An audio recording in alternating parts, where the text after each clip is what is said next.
Les doy la bienvenida una vez más a Crónicas y Entrevistas con Germán Aguirre. Hoy vamos a hablar del budismo. El budismo, hay quienes opinan que es una religión, otros una secta, otros filosofía. El maestro Lama Gompa Rapsel Rinpoche, le doy la bienvenida y nos va a decir en qué estriba el budismo.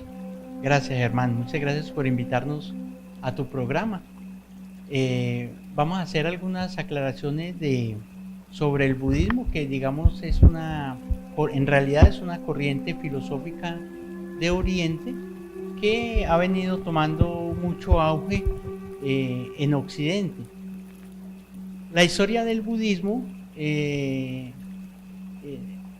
parte de la creencia, de la historia de hace 2500 años, 500 años antes de Jesucristo. Ya estaba Buda, que en realidad en sus inicios, cuando era laico, su nombre era Siddhartha Gautama, y la característica principal de Siddhartha Gautama es que él nunca se ungió como un hijo de Dios o un Dios. Él simplemente nos mostró el sendero diciendo: yo soy un humano, un ser humano igual a ustedes, y así como yo alcanzo la iluminación, ustedes también podrán alcanzar la iluminación.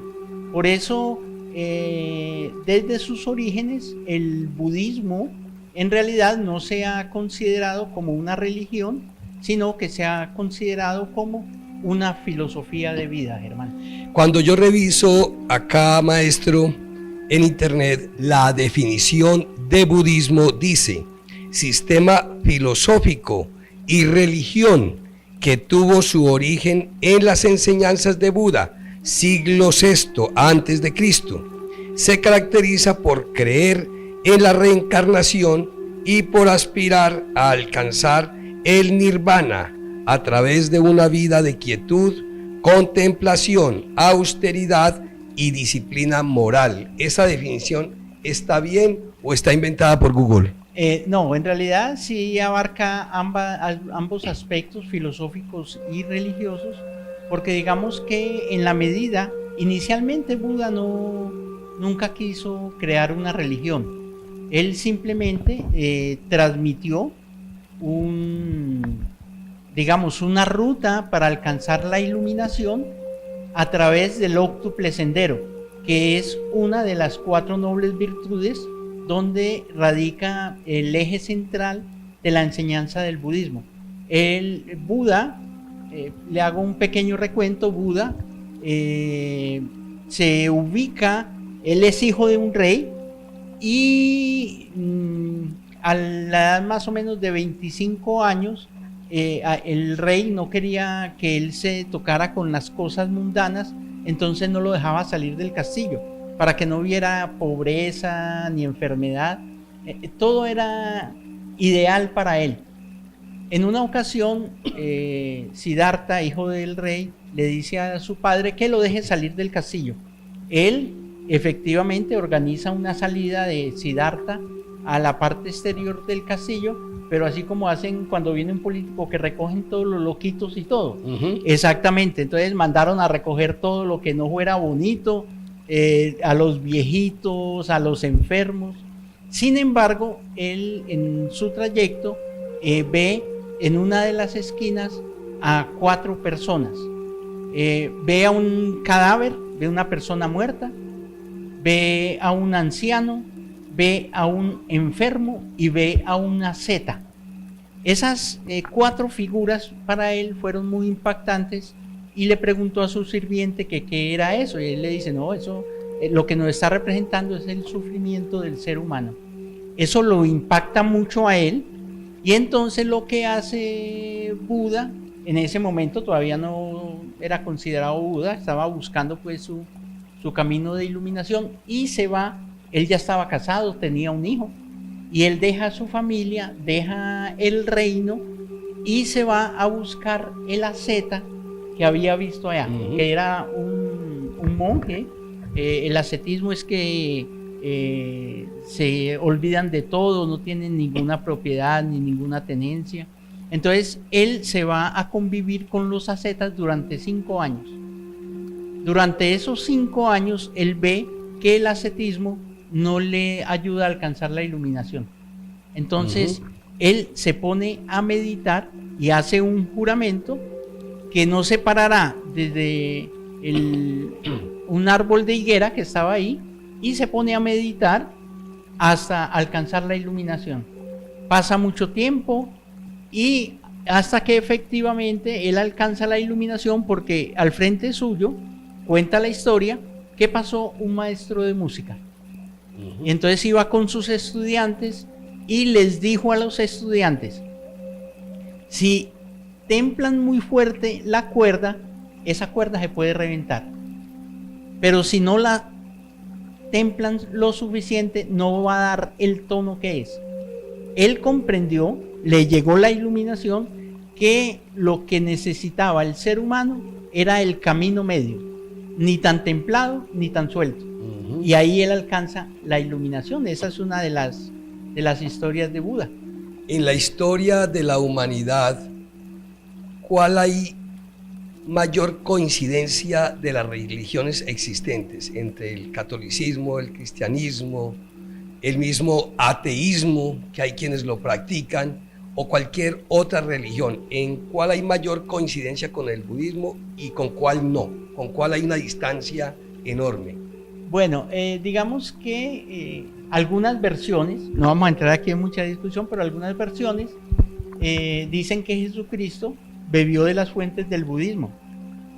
Y eso está demostrado, por ejemplo, en los Hechos de los Apóstoles, en el capítulo 5 de los Hechos de los Apóstoles, donde nos dicen cómo convivían los apóstoles, cómo les enseñó Jesús a convivir a los apóstoles.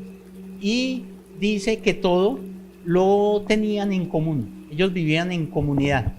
Y ese desarrollo de vivir en comunidad ya venía desde el hinduismo y desde el budismo también. Entonces, digamos que esas pistas dan a entender que efectivamente Jesucristo bebió de las fuentes del budismo. Y también a lo largo de toda esta historia, ¿se ha intensificado el budismo o en qué época ha disminuido? ¿En qué continentes es muy fuerte y en cuáles no? Bueno, el budismo es una de las segundas doctrinas filosófico-religiosas, para llamarlo de alguna manera, para abarcar a todos los grupos budistas, porque hay diferentes líneas budistas. Una de ellas es la Mahayana, que es donde está el Dalai Lama, y la otra es la línea Theravada. La Theravada, esa línea, digamos, es un poco más religiosa, más dedicada a adorar a Buda, y la Mahayana pues ya es un poco más dedicada al criterio laico, trabajar con los laicos también. Son las dos grandes líneas del budismo.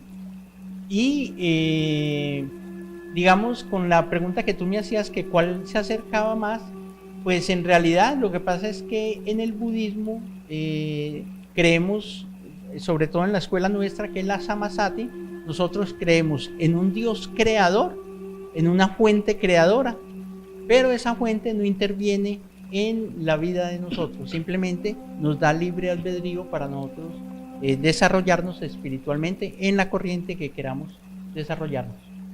Maestro Lama Gonpa, ¿se puede practicar una religión y ser budista a la misma vez? Sí, correcto, muy excelente pregunta. Digamos que como el budismo es una filosofía de vida, no contradice con ninguna religión. Tú puedes tener, por ejemplo, ser seguidor de Jesucristo, que tu maestro sea Jesucristo, y seguir las enseñanzas del budismo, entonces no tiene ningún problema. Digamos que esa es una de las ventajas de la apertura del budismo Samasati, que no es dogmático. A nosotros lo que nos interesa es el mensaje, no tanto el mensajero. El mensaje puede llegar por el mensajero que venga. Lo importante es que ese mensaje, al igual que lo hizo Jesús, al igual que lo hizo Krishna, al igual que lo hizo Buda, Son mensajes que ayudan a nuestra espiritualidad y a alcanzar la iluminación, definiendo por iluminación liberarnos del sufrimiento y liberarnos del ciclo de nacimiento y muerte, es decir, no volver a reencarnar en esta fiscalidad. Esas son las dos condiciones para alcanzar la iluminación. Hay opiniones muy encontradas sobre lo que significa un Buda. Hay muchos en las casas, los ve uno en algunos almacenes, hay quienes lo tienen como un amuleto de suerte, así le dicen. Sí, sí. Textualmente le estoy diciendo lo que uno escucha de la gente. Hay quienes le profesan un gran respeto y creen que es lo contrario a lo negativo, sino que se convierte en algo muy positivo para un hogar, para una casa. Dentro de esas opiniones tan divididas, realmente, ¿qué hay en todo ese mito? Usted que es experto y un maestro del budismo, ¿qué puede decir? Es más desconocimiento. Yo cuando hago charlas, por ejemplo, comienzo con la imagen de los dos Budas. Hay un Buda gordito, ¿has visto? Sí. Bueno, el Buda gordito y el Buda flaquito. Entonces, hay una historia muy bonita con un niño como de 8 añitos, estaba dando yo una conferencia y les mostré la imagen del Buda gordito y del Buda flaquito. Entonces, cuando yo muestro las imágenes, el niño dice, este es Buda cuando está viejito, mostrando al gordito. Y este es Buda cuando está jovencito, que está delgadito. Sí. Y contesta, y sigue el niño haciendo la interpretación. Porque uno cuando se envejece se engorda. No hay sino que ver a mi papá. Es una historia muy bonita. En realidad es una confusión ideológica. El Buda gordito, que se utiliza en el Feng Shui, por ejemplo, no se llama Buda, se llama Budai. Budai es una de las 7 deidades japonesas que los tienen dentro de la abundancia, que generan abundancia. Entonces, dentro de esas 7 deidades japonesas está Budai, que fue un monje budista que alcanzó ciertos grados de iluminación y al que se venera en Japón, y el Feng Shui lo trabaja para la suerte, ¿sí? Pero ese no es Buda. Buda es Shakyamuni o Siddhartha Gautama ya iluminado. Buda significa iluminación. Entonces, iluminados han habido muchos. Jesucristo fue un iluminado. A Jesucristo le podemos decir que es un Buda. A Siddhartha Gautama es un iluminado. Y dentro del canon Pali, que recoge todas las enseñanzas del Buda, Buda lo tienen catalogado ahí como el 28º Buda que ha habido. El 28º. ¿Sí? Entonces, iluminados han habido muchísimos. Porque es que iluminación, vuelvo y te repito, Germán, simplemente es liberarnos del sufrimiento y liberarnos del ciclo de nacimiento y muerte. Nosotros creemos en la reencarnación y esto científicamente ya está muy demostrado. La ciencia nos ha ayudado a demostrar que somos almas inmortales y que reencarnamos permanentemente. Entonces, en la medida que nosotros alcanzamos la iluminación, que no es otra cosa sino el conocimiento, de dejar de sufrir. ¿Cómo dejamos de sufrir, Germán? Simplemente dejando de vivir desde el ego. Todo sufrimiento que nosotros tenemos, que llegue a nosotros, automáticamente entendemos que no estamos dominando nuestro ego. Entonces esa es una señal clara de que no vamos por el camino de la iluminación. Entonces, cuando nosotros entendemos que estamos viviendo desde el ego, tratamos de corregir para dejar de sufrir. Entonces entendemos a la otra persona, amamos con compasión y nos dedicamos a nuestra iluminación personal, pero en el servicio de los demás. Por eso estamos en este tipo de charlas divulgando qué es el budismo, para poder ayudar a las otras personas a que también alcancen la iluminación. En esas contradicciones que hay de lo bueno y lo malo, lo negativo y lo positivo de un Buda en una casa, ¿qué decirle a esas familias que tienen un Buda como decoración, como simple decoración, y que no les inspira ni nada negativo ni nada positivo? ¿Ahí qué pasa? Bueno, digamos que la imagen para nosotros en realidad no significa mayor cosa para el budismo Sammasati. Nosotros, más que todo, nos centramos en la corriente filosófica, en el estudio y sobre todo, Germán, en esas enseñanzas que nos dejaron, practicarlas en el día a día. Entonces, nuestra práctica diaria es de meditación. Nosotros hacemos 2, 3 meditaciones en el día, mantralizamos y contextualizamos en nuestro diario vivir las enseñanzas que nos han dado. Entonces, digamos que el budismo, más que un estudio, es una práctica de vida diaria. Es una práctica de disciplina, de observar buena conducta, buen comportamiento, de hacer el bien y no hacer el mal, de reflexionar permanentemente sobre la filosofía que mueve nuestras vidas. Esa podría ser una definición. Esa excelente definición además. Entonces, con esa definición que tú haces, Germán, tú puedes ver que se asemeja mucho a casi todas las religiones, porque todas las religiones, eso es lo que están buscando, que la persona tenga una conducta ética buena, que respetemos a los demás, que no le hagamos daño al prójimo, como nos decía el Maestro Jesús, ama al prójimo como a ti mismo. Entonces, todos esos principios unen las filosofías de la espiritualidad, yo las llamo, porque siempre estamos buscando un ser humano más cualificado hacia el bien, hacia el servicio, hacia la entrega, al servicio sobre todo. ¿Qué explicación podría darse, usted que ha estudiado todos estos temas del budismo y la historia de la humanidad de siglos atrás, en donde se adoraban distintos dioses, en distintas idiosincrasias, distintas culturas, distintos países, pero había tanta sangre, había tanta guerra, había tanta lucha por las tierras, por el poder, como un mar de contradicciones? ¿Qué decir a eso que acabo de plantear? Hay una parte muy bonita, me voy a referir aquí al Bhagavad Gita, que es la corriente de Krishna. Es una historia muy bonita porque está él al frente de la batalla y va a renunciar porque él dice: ¿qué mérito tendría de ir a vencer a mis abuelos, a mis maestros y a matarlos? Yo más bien me retiro. Y Krishna le dice: no, un momentico, esa es su responsabilidad y tiene que ir a hacerla. Y se llegan a la batalla y eso lo encuentran en el Bhagavad Gita.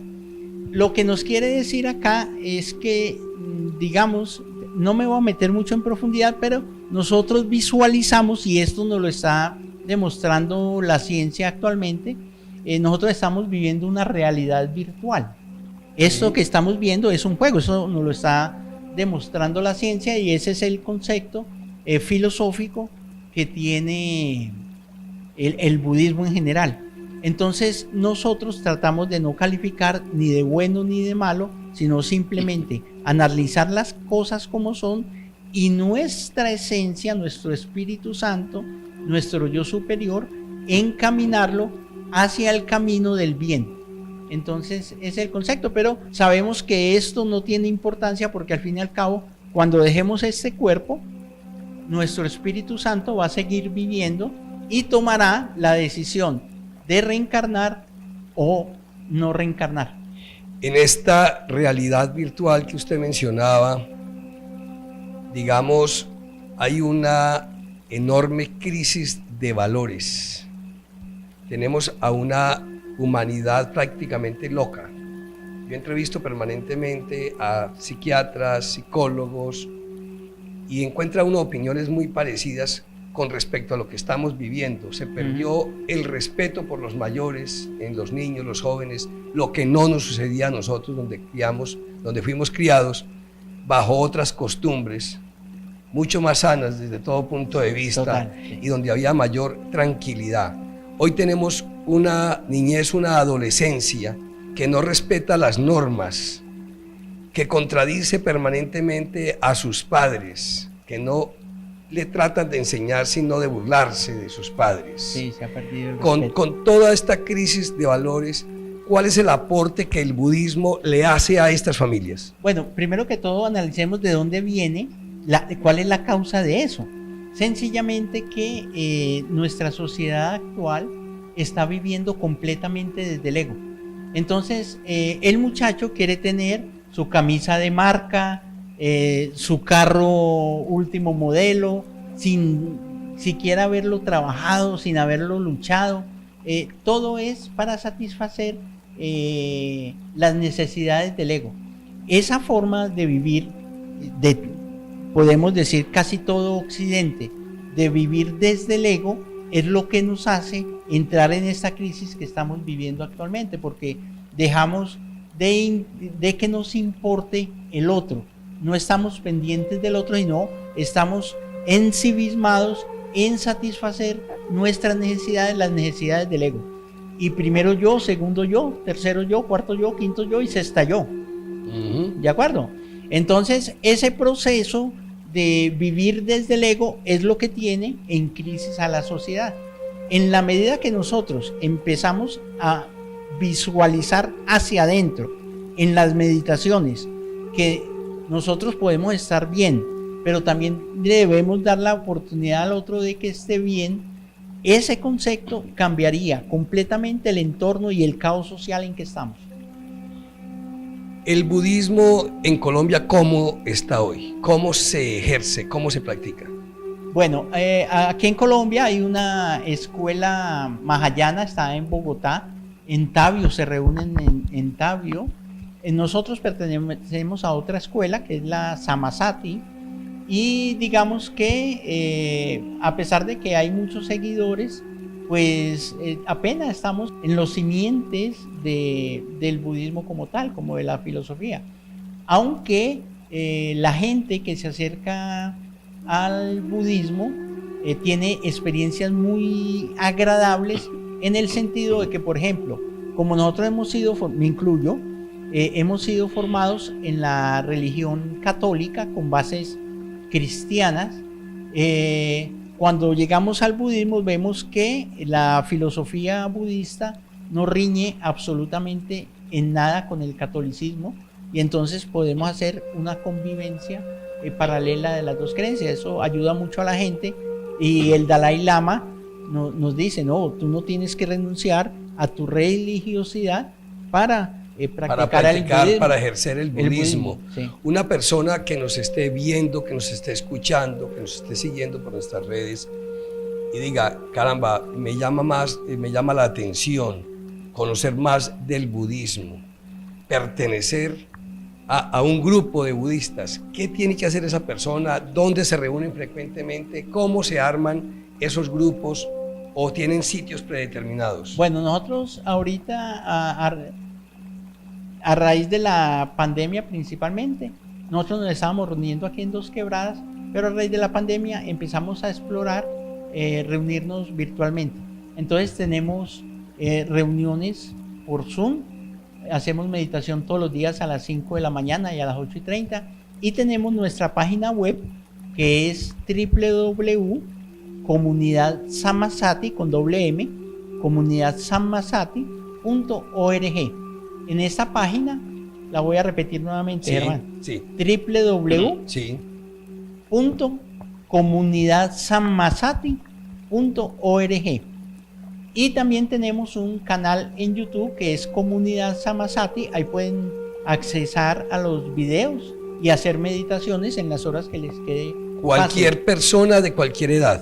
Cualquier persona de cualquier edad, sí. La primer pregunta que le iba a hacer la dejé de última. Bueno, cuénteme, Germán. Las 4 nobles verdades del Buda. Las 4 nobles verdades de Buda, digamos que es el eje central de la enseñanza de Buda. Como le comenté al principio, Buda ve el sufrimiento de la gente y él se angustia y quiere eliminar el sufrimiento de todo el mundo, contribuir con que nosotros no suframos, y nos dice que dejamos de sufrir cuando dejamos de vivir desde el ego. Pero entonces él en su primer discurso plantea estas 4 verdades. Primero, y que son innegables. Primero, que el sufrimiento existe. Yo le pregunto a cualquier oyente que nos esté viendo aquí por el canal si ha tenido algún sufrimiento alguna vez. Yo creo que nadie ha estado exento de un sufrimiento. Todos tenemos sufrimiento. Entonces, unos más que otros, pero todos hemos sufrido. Correcto. Entonces, esa es la primera noble verdad, reconocer que el sufrimiento existe. Sí. La segunda noble verdad es el origen del sufrimiento, entender el origen del sufrimiento. Y ese entender el origen del sufrimiento se da desde entender que nosotros tenemos deseos y al tratar de cumplir esos deseos se van generando sufrimientos en nosotros. ¿Y por qué tenemos esos deseos? Porque tenemos un ego y vivimos desde el ego tratando de complacer todas nuestras necesidades creadas. Muchas veces no es que las necesidades sean tanto, sino que nosotros con nuestra forma de vivir creamos más necesidades de las que realmente necesitamos. Perdone la redundancia, pero entonces por ejemplo, un ejemplo sencillo, una persona ve que el vecino compró el último carro y dice, no, yo quiero tener otro carro y de pronto mejor que ese. Entonces se empieza a generar ahí un deseo a través de la envidia, digámoslo así. Eso iba a decir, ¿un deseo o una envidia? Sí, un deseo a través de la envidia, y esa envidia hace que si tú no logras tener un carro igual o mejor al de tu vecino, te genera sufrimiento, ¿sí? Estás desdichado, estás en angustia permanente, no tienes satisfacción. Entonces tú empiezas a vivir, dejas tu espiritualidad por meterte en el camino material, a tener cosas. Pero nosotros sabemos, y eso pues está demostrado por la psicología moderna y la psiquiatría, que las cosas materiales no dan felicidad. Vemos muchos cantantes que supuestamente lo tienen todo y sufren de depresión, de angustia, de soledad. Entonces, eso nos indica que buscar el camino no es que buscar las cosas materiales sean malas, sino que debemos, como nos enseñó Buda, seguir el camino medio, ni tan santos ni tan diablos. ¿Cuál es, como guía espiritual, el mensaje para toda la gente que nos está viendo y escuchando del maestro Lama Gampa Ransel Rinpoche? ¿Cuál es ese mensaje? Bueno, la idea es que nos acerquemos al budismo, que en realidad no es una religión, simplemente es una filosofía de vida que nos permite lograr la iluminación. Entendiendo nuevamente por iluminación, yo repito mucho esto, que no es que seamos santos. El budismo no busca que tú seas santo, simplemente que alcances la iluminación. Y esa iluminación nosotros la definimos en dos tópicos. El primero, liberarnos del sufrimiento. ¿Cómo nos liberamos del sufrimiento? Dejando de vivir desde el ego y aplicando el óctuple sendero, que eso ya sería un tema más largo, nos llevaría a otra entrevista completa. Y la segunda causal para alcanzar la iluminación sería cuando dejemos este cuerpo, liberarnos del ciclo de nacimiento y muerte, tomar ahí en ese momento la decisión de no volver a reencarnar. Maestro, hermano, un gran placer tenerlo en nuestro programa. El placer es todo para mí, de verdad que habrá una próxima ocasión. Bueno, Germán, muchas gracias. Quedan muchos temas en el tintero. Sí, a ustedes muchas gracias y les espero en una próxima ocasión en entrevistas y crónicas con quienes hablan. Germán Aguirre.